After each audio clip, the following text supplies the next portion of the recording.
Hey everyone, another quick video today from 4-wheel drive. Today announcing the version 2 hand controller. So we had a heap of people sort of saying that in choppy conditions or in boards that are very close in volume to their body weight, when the tail of the board sinks into the water and you get a bit of water over the top of the box, you lose your connection between the controller and the box. So with a higher powered transmitter inside this controller, the connection and the link between this controller and the box is much stronger. So visually they look exactly the same. We've got a version 1 and a version 2.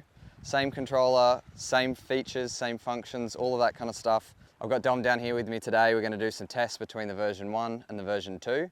And yeah, we'll show you the difference. Okay, so I've got the version 1 controller. This is a 75 litre board. I'm 82 kilos.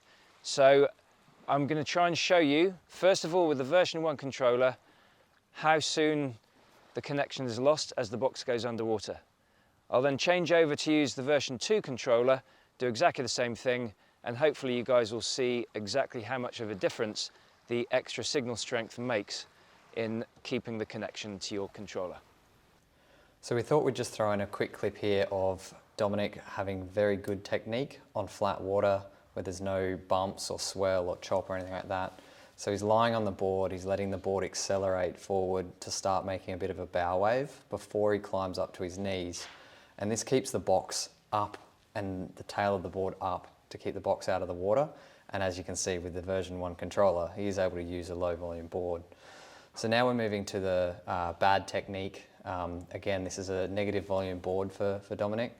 And we have to exaggerate this, obviously, to try and prove the point. But you can see that as soon as the tail goes under the water and the box goes under, he loses the connection and the motor stops. Okay, so this is using the V2 controller, and we were really trying very hard to exaggerate poor technique by sinking the box as much as possible to really test to see just how far we can push the connection with the box underwater. Now, it's worth pointing out here that this board is made of fiberglass, not carbon. So by keeping the nose of the board out of the water, then the signal can actually go through the fiberglass, through the foam, and it's got a much better chance of reaching the box that way rather than going through the water, which blocks it completely.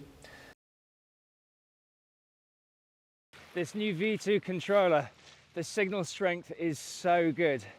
I've just had the box totally submerged and I was still able to just carry on full connection, tail submerge, pop it straight out the water, up onto foil. Signal strength is so much better. Okay, so I've previously been riding this 5.0 by 75 litre, remembering that I'm 82 kilos. Now I'm going to go on to this 4.7 by 45 litre, and we're going to just do the same sort of test and see how this performs with the new V2 controller. Okay, so here on the prone board you can see that as long as I'm keeping the nose and preferably the controller out of the water, even if the box goes underwater like so, there's still enough signal strength to let the signal get through to the box. However, in the next clip you'll see that as soon as the nose goes underwater, I lose signal. That's the 4.7 45 litre.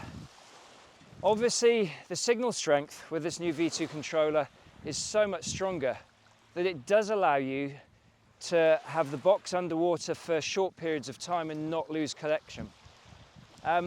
It just gives you a lot more versatility from that point of view.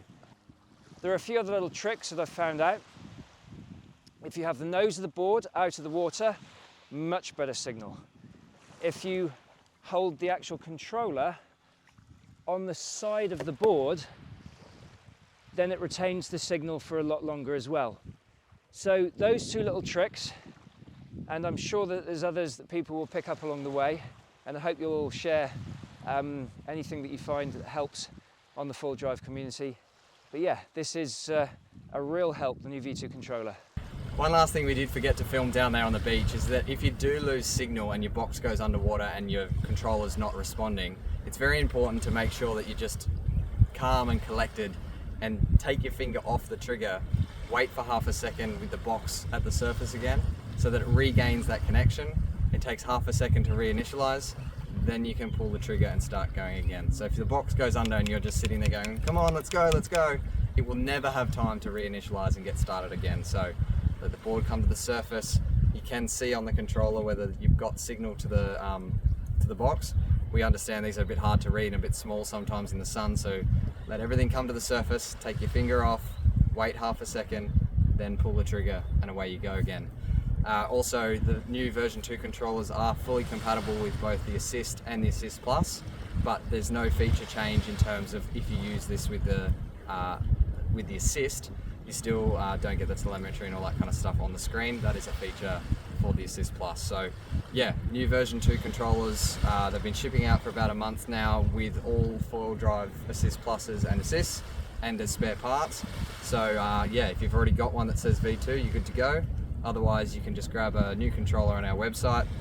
You have to be logged in to be able to see it as a spare part on our website, and or talk to your local dealer and they'll get you hooked up, and you just simply pair it to your 4-wheel drive. So get out there, guys, enjoy it, and tell us what you think over on the 4-wheel drive Facebook owners group. Cheers, guys.